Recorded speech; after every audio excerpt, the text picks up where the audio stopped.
اعوذ باللہ من الشیطان الرجیم بسم اللہ الرحمن الرحیم الحمدللہ رب العالمین الرحمن الرحیم مالک یوم الدین ایاک نعبد و ایاک نستعین اهدنا الصراط المستقیم صراط الذین انعمت علیہم بسم اللہ الرحمن الرحیم صلی اللہ علی رسول محمد۔ آج میں آپ کو بتاؤں گا دشمن سے بچنے کا طریقہ۔ آج کل آپ کو پتہ ہے کہ حسد، نظر، بغض بہت ہو گیا ہے۔ ایک دوسرے کی کاٹ میں لگے رہتے ہیں، جاب میں ایک دوسرے کی کاٹ میں لگے رہتے ہیں، کاروبار میں بھی ایک دوسرے کو گرانے کی کوشش کرتے ہیں، سمجھنا۔ تو اس کے بچنے کا طریقہ ایک تو یہ ہے کہ جب آپ گھر سے نکلیں درود شریف پڑھیں اور ایلاف قریش ایلاف آخری تک پڑھ کر گھر سے نکلیں تو انشاءاللہ آپ کی اللہ حفاظت فرمائے گا۔ اور چلتے پھرتے یا سلاموں بھی پڑھیں۔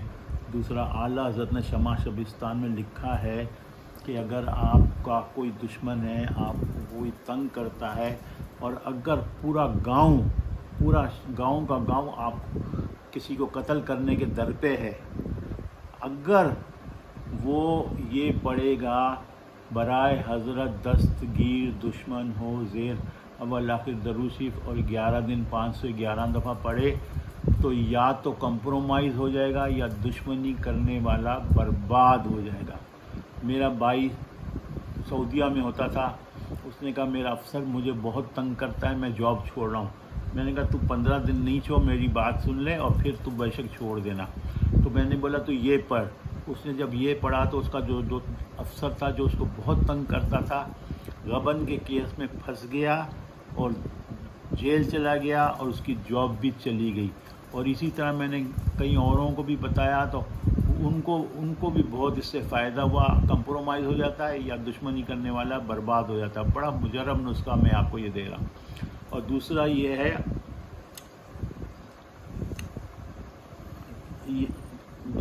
یہ ہے کہ آپ جب وضو کرو تو کوشش کرو کہ واش روم میں نہ کرو۔ جب وضو کرو تو ہاتھ دھوتے ہوئے، منہ دھوتے ہوئے، ہر عضو دھوتے ہوئے یا قادرو یا القادرو پڑھتے رہو، انشاءاللہ آپ دشمن پہ غالب آ جاؤ گے۔ اور پھر جب موقع ملے، کبھی بھی موقع ملے تو 1001 گولی آٹے کی بناؤ اور ہر گولی پہ یا کبھیو پڑھ کے پرندوں کو ڈال دو، باغیچے میں ڈال دو، کہیں بھی ڈال دو، تو انشاءاللہ آپ دشمن پہ غالب آ جاؤ گے۔ دوسرا یہ کہ بحر شبلی شیر حق دنیا کے کتوں سے بچا۔ بحر شبلی شیر حق دنیا کے کتوں سے بچا۔ بحر شبلی شیر حق دنیا کے کتوں سے بچا۔ فضائل درود میں ہے کہ شبلی کا مرتبہ میں آپ کو بتا رہا ہوں کہ شبلی رحمۃ اللہ علیہ کا مرتبہ کیا ہے۔ ابو بکر بن مجاہد بولتے میں سویا ہوا تھا تو میں نے خواب میں سرکار مدینہ صلی اللہ علیہ وسلم کی زیارت کی تو شبلی رحمۃ اللہ علیہ آئے تو حضور صلی اللہ علیہ وسلم کھڑے ہو گئے۔ فضائل درود میں کھڑے ہو گئے، ان کی پیشانی میں بوسہ دیا اور ان کا بڑا ادب کیا حضور صلی اللہ علیہ وسلم نے۔ بولے شبلی تم فرض کے بعد کیا پڑھتے ہو؟ بولے میں لقد جاءکم رسول من انفسکم عزیز، یہ آخری تک پڑھتا ہوں، اس کے بعد 3 دفعہ پڑھتا ہوں صلی اللہ علیہ یا محمد، صلی اللہ علیہ یا محمد، صلی اللہ علیہ یا محمد پڑھتا ہوں۔ تو پھر اب یہ خواب کا نہیں ہے، ابو بکر مجاہد اپنے بچوں کو مدرسے میں پڑھا رہے تھے تو شبلی رحمۃ اللہ علیہ آئے تو یہ کھڑے ہو گئے اور ان کے پیشانی پہ بوسہ دیا، ان کے ہاتھ چومے اور بولے آپ فرض کے بعد کیا پڑھتے ہو؟ بولے میں لقد جاءکم رسول آخر تک پڑھتا ہوں اور 3 دفعہ صلی اللہ علیہ یا محمد کرتا ہوں۔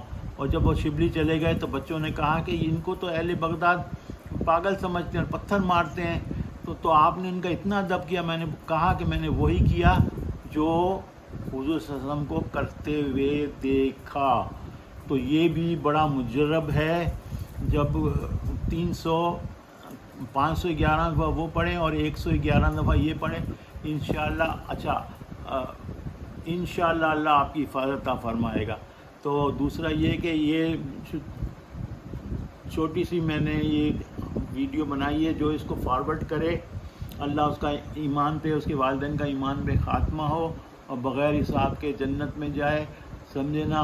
یا کبھیو پرندوں کا دانہ ڈالیں، انشاءاللہ چلتے پھرتے یا سلامہ پڑھیں، اللہ آپ کی حفاظت عطا فرمائے، جان مال عزت آبرو کی طرح۔